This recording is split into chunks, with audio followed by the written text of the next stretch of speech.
You probably already know by now that I am a huge fan of Seesaw and teaching with the engineering design process. So naturally, I found a way to merge the two together with my everyday teaching in the STEM classroom. While the audio from this episode has never been heard before on this podcast, this presentation is from an online summit I did in the past at one of Seesaw Connect's online conferences. I'll be breaking down different ways that I like to integrate Seesaw when teaching with the engineering design process and how to make it work for K through 5. Let's jump right in. Welcome to the Elementary STEM Coach Podcast, a show that'll help you with lesson ideas, systems, and actionable tips to apply to your classroom. I am your host, Naomi Meredith, a former classroom teacher turned current STEM teacher and coach. With over a decade of experience teaching and a master's degree in STEM leadership, I am here to coach you throughout the year to help you gain back more time to create innovative experiences for your students. Grab your earbuds and let's get started. We have the engineering design process, which is standards that we have to teach. And then we have Seesaw, this amazing tool that we know works well for our students. How in the world can we connect the two together? I am Naomi Meredith, a former classroom teacher turned current K through 5 STEM teacher, and I am here to show you just that, how we can integrate Seesaw with the engineering design process to showcase student learning and really show off their creativity. So let's dive into this course and have a great time together. First, we're going to learn about what is the engineering design process, and it's not just for STEM classrooms. So this will be very helpful, especially if you are a classroom teacher. 2, we're also going to see ways that with the engineering design process, how we can integrate that into Seesaw. 3, we're going to look at some student examples. I have pulled together things from primary students and also intermediate students I've had in my classroom, so you could see the age range and ability levels in that way. And 4, some useful supplies and resources that you can take away and implement in your classroom. First, let's build some background knowledge on what is the engineering design process. It is a real process that engineers use to ask questions, find solutions, and iterate ideas. Iterate means to test your solutions, make some changes, and then test and make changes. So that process happens a lot. So why in the world should we teach this? It's this big, scary world. Our students aren't engineers. Well, actually, they can take on that role. They are in the next generation science standards for elementary. So kindergarten through 2nd grade have the same engineering design process standards, and they can be applied to any of the other science standards that you have as well. So it's a great way to solve those problems. When you're looking at the engineering design process standards, you don't have to teach them for every single unit. So that's a whole other lesson that we could go into, but you really want to think about the standards where there is a problem that students need to solve. It is different than the scientific method, and the engineering design process isn't replacing the scientific method. So think about it like this. We have scientists who are testing solutions to see if they work. They're doing experiments and using different variables to test those solutions. Engineering design process is a little bit different because we're asking a question and then we are building to solve a problem. Yes, it can be hands-on building, but as you get more into it, it can involve other things like electrical engineering or computer engineering. So it's not just that building engineering that we typically think of, but that is definitely a great start. So when you're looking at those next generation science standards, again, look at those standards, see what would make the most sense. Would the scientific method work or the engineering design process? So for this session, we're focusing on engineering design process and examples for those. The great thing about this is through this process, as students get used to it, as you as a teacher are used to teaching it, it does promote creative problem solving. So there are multiple solutions to the problem, which is amazing. It's hard to get used to at first because everybody's ideas are going to look different and unique. And that is the amazing part because that is how inventions get started. So definitely something to dive into, and it's actually really fun once you start using it in your classroom. When integrating the engineering design process, Seesaw makes it so easy with the tools they already have built into the platform. So when you are planning your lessons, and if you're already familiar with Seesaw, you know that those tools are available and you can link the two together. So when you see the examples that I share, I have those tools in mind as I am lesson planning. Now, if you are new to Seesaw, I'm not going to go over what all the tools do, just a quick overview. So just make sure that you check out Seesaw's website. They have some great tutorials for you to use when you're getting started.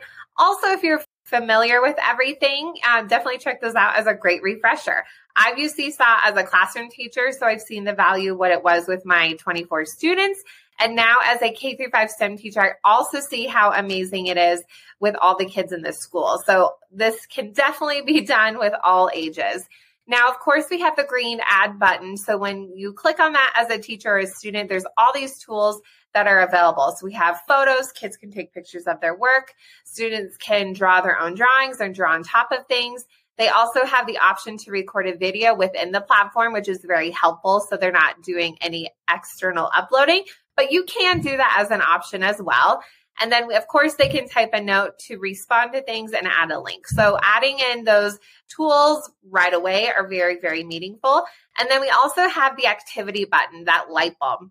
So depending on the time you have, creating activities ahead of time that go along with your lesson and students respond on top of the pages that you send them is also great as well, because it can keep track of their thinking throughout the week. So often I will have a engineering design process notebook I'll send to their activities, and then we will go through that as the days go on. Instead of me printing something, it's more interactive with the Seesaw tools available. I've included some resources in here to help you with the planning process and as you brainstorm some ideas. So the first document is that lesson plan document, more of like a brainstorm.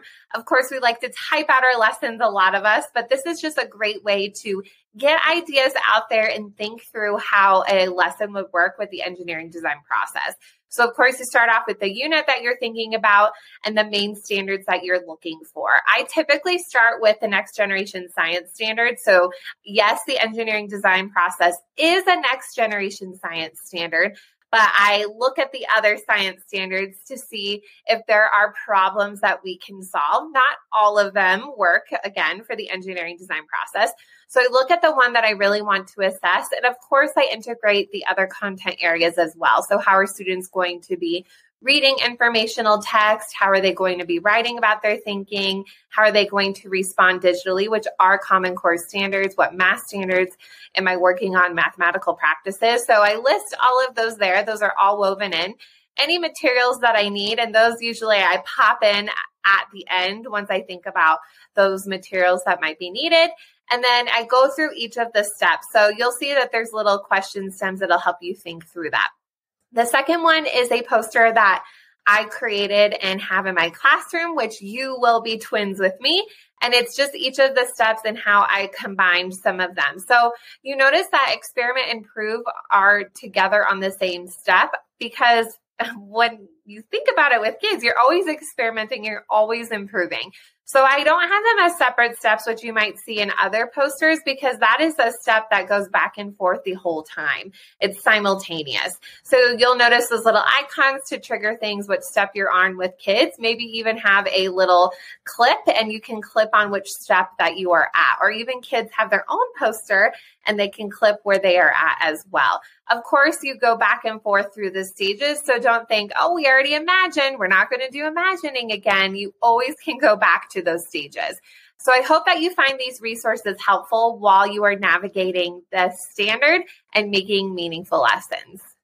This is probably your most favorite part, is how have students actually used Seesaw to enhance the engineering design process? Are there student examples? Can it be done? The short answer, yes. And I will show you those different examples of how students have tackled this in many different ways. Now, the first stage of the engineering design process is that you ask a question. When I first started writing questions, I used to write them, can you build blah, blah, blah, blah, blah. Okay, so when I was thinking about it, can you is a yes or no response. Can you build this? Yes or no. Or a maybe. And so it wasn't really open-ended, and it really closed off the thinking of the challenge. Now, students didn't really Notice that at first some of the older students did with the wording, but it really closed off the experience. So when you are writing questions, write them instead by using how can. And that really opens up the possibilities because you're not teaching a cooking lesson. You're not teaching an arts and crafts. It shouldn't all look the same. It should look different because you're igniting that creativity. So think about that questioning. Also, when writing questions, there are lots of ways to do this. Depending on your time, you might actually want to provide the question. There was a point when I was teaching STEM for only 3 days of the week. And so we really didn't have the time to develop a question together well. So I would provide that open-ended question that we were trying to solve. Now, depending on your time, classroom teachers, you can integrate this throughout the day, which is amazing. You could develop the question together. So you can provide how can, and then maybe the topic, and then you guys think about the problem you're trying to solve. Sometimes with those integrated units, you might even have a question that kids have been thinking about already, things that have popped up. So this could lead into an engineering design challenge. So it can be as guided or as open-ended as you want when it comes to that questioning part. Now, like I said, I typically will write the questions ahead of time just for time. I see them in very limited time during the month. And so we will dive more into the other stages. So on the left, we have the fishing pole challenge. How can you create a fishing pole to help catch the fish? This is a challenge that I did with my first graders. And then on the right, we have the build a shelter challenge. How can you create a shelter that will withstand different types of weather? Now, they seem very similar. They have that how can, and they're more open-ended. But there is a big difference when you're writing for primary and you're writing for secondary students or those intermediate students in elementary. So typically what I have found be helpful with those younger students is that you have a one-part question. So yes, their creations will have lots of different things in them, but they're answering one question. For the older students, this is a two-part question. Can they create a shelter? And can that shelter withstand types of weather? And we had 3 types of weather they were trying to withstand. So there's 2 things that they have to answer and focus on. So it can bring that challenge level up more. Now, if you're thinking about differentiation, you could write 2-part questions for students who need more of a challenge. The way I teach the imagining stage in the engineering design process for primary and intermediate students is fairly similar, but with a variety of resources. I will often pre-research the topics, again, to save time, and students have a lot of choice within the resources that I provide them. So we'll do some imagining just to help build that background and they understand the problem even further. I'll provide images that are from real life. So a great resource is Unsplash, and they're high quality photos. So for one of our challenges, we were learning about boats. And so I provided different images of boats to give that inspiration. I also will use things like podcasts with students. There's some great ones like Brains On, Tumble Science are some great ones to build some background. Lots of videos, little video clips, and they might explain the science concept or maybe take kids to the place that we are learning about. Also, Get Epic. Epic Books has a lot of great kid resources. I'll create collections for students and they can explore within that collection to help them research. So really guiding them toward that direction, giving them that choice. I also want to make sure to hold students accountable for their learning, nothing crazy. So you can see that these response sheets are very similar. There's just 2 different ways to respond. So they might be able to respond by writing, and Seesaw makes that easy with the typing tool. They can also respond by recording their voice, so that's a lot easier for them. And then they can also draw their thinking. So drawing and labeling their thinking, using those drawing tools, or they might draw on a separate piece of paper, take a picture and insert it into that box. You notice there's QR codes, and you obviously can't scan a QR code on the iPad that you're using. This might be something that I print out. These are actually videos linked to YouTube. At my school, YouTube is blocked, so we'll actually watch a video as a class, respond to that video, watch the other video as a class, and respond to that video. So using those outside resources to build that background, to build understanding, to know why they're solving this problem and what is going on, and just giving them those opportunities to explore things that are at their level. So this can be, of course, again, everything can. but be differentiated based on the needs of your students and the things that you have available. Getting overwhelmed with researching, planning, and teaching meaningful K-5 STEM lessons? It can be a lot of work, and I completely understand. When I walked into my brand new role at a brand new classroom with zero curriculum, over the years, I've been developing a K-5 STEM year-long plan that is rooted in standards, the engineering design process, and station rotations.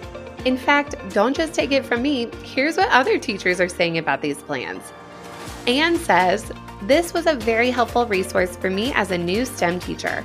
I appreciate that it had activities for all grade levels. My students loved all of these lessons." Tara says, "This resource is amazing. I love that these are challenges that have been tried in the classroom. One of the best things that I purchased. There are over 50 lessons already included in the bundle, and it's growing. Everything new that is added, lessons, and updates, you will always get for free when you purchase today. As a bonus, I included a free digital teacher plan book that is made specifically for K-5 STEM teachers who have a lot of classes and plans to manage every day. It's easy to edit and gives you enough blocks to write in, unlike most paper planners out there. Being a podcast listener, I am giving you an exclusive $30 off code for the entire K-5 STEM bundle. You can grab the bundle at naomimeredith.com/K5STEM and put in the code PODCASTK5 at checkout. Planning is so important at any stage when you're doing a project, and the planning doesn't have to be super intense. So if you're thinking about how much time that you have, planning can be quick. It doesn't always have to be drawing. So I'm going to show you drawing examples, but if you are super pressed for time, I've done this before in a class. I've done a 45-minute session with the engineering design process with younger students. And so for part of the plan, I showed the students the materials that they'll be using. And then with their partner, they would talk about the 5 that they wanted to use. And that was their plan. So they were thinking about it ahead of time. So it can be as involved as you would like. Now, the great part about this planning stage in the engineering design process is I relate this a lot to the writing process. And so this is a time to really think about your ideas. You might not do exactly what you draw or talk about, but it's a way to get your brain thinking of lots of different ways. This example here is a student one. In Seesaw, I sent them this planning sheet. And the wonderful thing about the drawing tool is that it's endless colors. My first week teaching STEM, I had somebody eat crayons. The kids were crying because he wouldn't share the crayons. He stuffed them in his mouth, and then he spit them all back in the bucket so nobody could have crayons. So that doesn't have to happen with the Seesaw drawing tools. So this is super great. Ahead of time, you notice on the side the materials that we're going to use, I actually put on there real pictures of the things and the labels. Sometimes the kids, it depends on how you can make it. You could make the labels movable with the pictures. And so there's some ways that you can do that. And students could actually move and label the things that they have drawn. Or you could leave it stagnant like this and students can draw lines to what they are showing. So this will help especially the younger students to make sure that they are using everything that is provided, or you're just thinking of a way that it can be used. Not required to use all the materials, but just ways that they can add more details to their plans. For older students, depending on the unit, my first units I typically do, we do focus a lot on the planning stage. And so this was an example of how a project we were doing of designing a hiking backpack. And so students actually drew their designs on a piece of paper. Just with the devices that we have, it wasn't as easy to draw on the actual device. So planning on paper is A-okay. That's why you have the picture taking tool in Seesaw and you can upload it that way. I would really wanted students to focus on the different parts of their designs. And trust me, I did not draw this. I can't draw. Mine looks like the other one, the kindergarten example. So students were drawing their plans, they were labeling their designs and the purpose of those plans. I wanted them to also think about multiple views of their designs. Now, I should have put it on here. This plan actually came to life and that student built it out pretty similar to what they had decided on, which was pretty amazing. Now, if you're like, well, we only have Chromebooks, we only have devices with a front-facing camera. One little hack you can do is have students turn in the papers to you at the end of class, or have them lay them all out on a table. So lay them side by side. And then if you just use your phone, download the Seesaw app really quick, and then you go and take a picture for each of the students and add it to their account. It really takes about 5 minutes. You could probably get a better picture than them holding it up to the camera all awkwardly and you see their eyeballs popping out. You know what I'm talking about if you have your kids do that. I still do sometimes. But if you want a more clear picture like this, that's a great hack. If you want to be the kids' favorite teacher at school, have them build some things.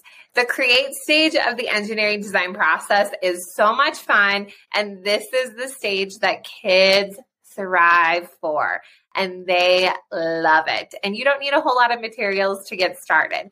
Once they have started their plan, they have something in mind. This is where the magic happens for sure. Now, there isn't a whole lot in the create stage students might do because they are obviously creating, but you can definitely use Seesaw still as an asset to help them with their creating process. Now, on the left is a final picture that a student uploaded into their Seesaw journal. So that definitely can be something you can include of their final design. So it was Protect the Food Challenge. So how can you create something that will help you protect the food when staying the night in nature? So there's the little bear, and that's their invention, so they can't get the popcorn. On the right, what I actually sent the students in Seesaw is a strategy of building cardboard technique that they could have used to improve their design. So this is a video. When you download the slides and click this photo, it takes you to the video if you want to check it out. But it is an L-brace technique. So it's just a way to make cardboard stronger. And you notice on the left that student actually used that technique. So I don't force students to use techniques that I teach. However, it's just a strategy to help them improve. So that's a great way that you can include videos. Now, a tip for creating videos like this one, when it is a technique, I actually record without sound. So that way students can watch it over and over again. They don't need headphones, and they're just paying attention to the visual process of something being created. And this is also great because there's no language barriers. It's all visual. And so they can watch this as many times as needed. For a project that involves robots or even older students or things that have multi-steps, again, sending them those tips are very, very helpful. I've noticed that with the older students, there's a whole lot of differences of as you get into the projects and they are more used to the engineering design process, if you've used it a lot of times, some students might be ready to move on to the create stage when others are still needing to plan one more day. So if you have these teacher tips available, this will help kids be successful and independent on their own. So this project is a Sphero project, and they're creating with using Sphero. Sphero is that little ball robot. And so there are some tricky steps that just connecting the robot in general, it doesn't even have to do with the designing part, but I include these tips so if they are working ahead on their own, or if they are working in a group and I've already shown the steps, or if a student is absent, or even if they want to do this at home, they have these available in their Seesaw journal and they can refer to it right away. So they don't have to wait on me. They don't have to take the picture themselves. Like, wait, what was that again? They can just look in their Seesaw journal and it's right there. On the left is a different video. Now, I did make this ahead of time. I use Sphero for quite a few lessons. So if you know you're going to use a tool many times, or if your partner teachers are going to use the same tool, if you make a video tutorial of those steps in detail and just kind of take some time, I will play that video as a whole class as my mini lesson. And then I also send it to kids in their Seesaw journals so they can access it as well.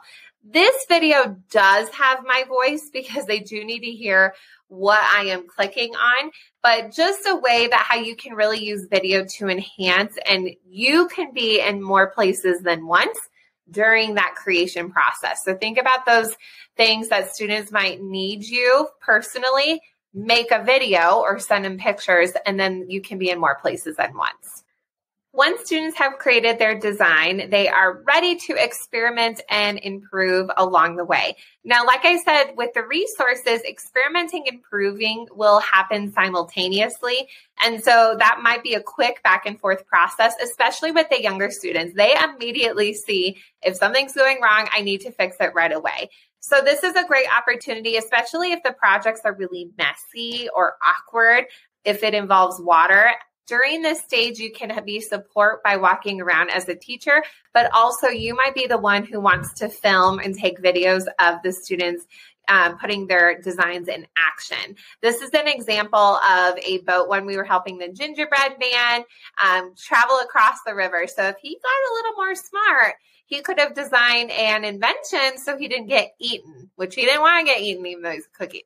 So I was taking video of the kids testing their designs, and I didn't want them to have an iPad around the water, so this worked out great. So if you see that top box, that black box in the corner, if you click on that, when you download the slides, you can see the little boat moving around. So it's cute. You can hear their voices. It's great for the parents to see also. They can get that perspective of a different type of learning that's happening in your classroom because, of course, you know they're going home and sharing this, but it's cool for the parents to see it really quick, and you might actually take quicker videos than the kids.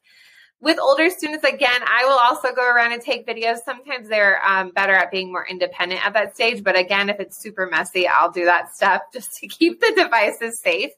But with those older students, and they have those two-part questions anyway with their designs, but I will give them a modification and testing checklist. And they will have this beforehand. So while they're creating, they're thinking about how they can improve anyway. And so this isn't always a mystery to them. And sometimes they might even help me make that checklist and improve it and things that should be added, which is super awesome. And so for this one with the Build a Shelter Challenge that we saw in another session is that they were building a shelter to withstand the elements. And so, yes, they built a shelter, but can it withstand the elements? So before they actually tested their design, I had them guess if it would withstand. And it's okay if they were all yeses, but we were trying to make their designs even better. Now, one of the stations was water as well. I just love using water, obviously. I did have students take a picture before and a picture after, and then they could see how their design changed or was made better. So you could see that the student didn't have a covering, so it didn't withstand rain or snow, but then they added a covering and something on the bottom to make it more sturdy. So implementing all of those layers, which is great. I could print these out, of course, for students, and they could check it off. Not a problem, but it's just adding in that extra element to bring their creations to life and sharing their learning and interacting with their work in a way that they might not have had before. The sharing part of the engineering design process, you really don't want to skip, and especially when it involves that reflection piece. This could be when you're thinking about planning your projects that you really focus in on a certain unit and how students share and reflect on their designs, because that reflection part is so important. How can they improve and get better? And also notice the things that really work well when they're working in a group, when they're testing out things. So this is always a continual process. So the engineering design process isn't something you're like one and done. I checked it off my list. You can do this all year long. So of course, not with all the standards, but you could do this every month, and it will totally change the way that students really attack this type of thinking. So not the only way to attack problems, but it's just really great that they have different projects to express themselves with the engineering design process. For younger students, I encourage them to type their thinking when they are answering reflection questions. Of course, I have them write the sounds you hear, so it's totally fine. Even having kids have these questions up on their screen in Seesaw and using them as sentence frames, and they can record their voice on top of that, which is excellent. They have the sentence frame right there in front of them, and they can go to a quiet spot and record how the project went.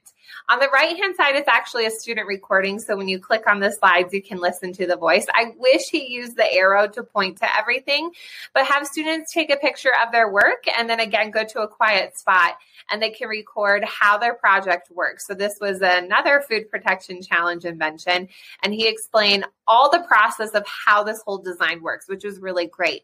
The thing I like about having kids record over a picture is that they can do that later on. So they could take a picture one day, and then the next day they can record their voice. Maybe you have a designated recording station and students take turns so that there's not all the screaming and excitement, because there is when you're doing challenges like this, but you could hear what students are working on.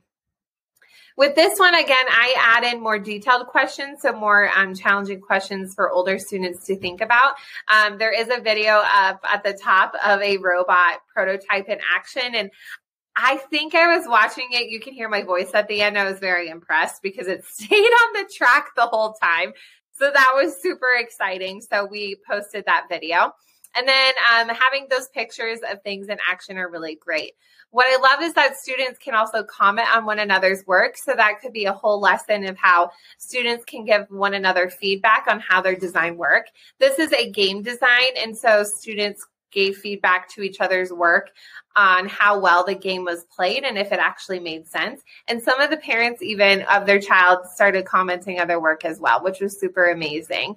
The Seesaw blog is also another opportunity where you can share work to other audiences. So students, younger or older, could share with their book buddies, or if you're connected with other classes as well. So don't skip that sharing piece. It's super important for students to reflect and make meaning of the work that they did.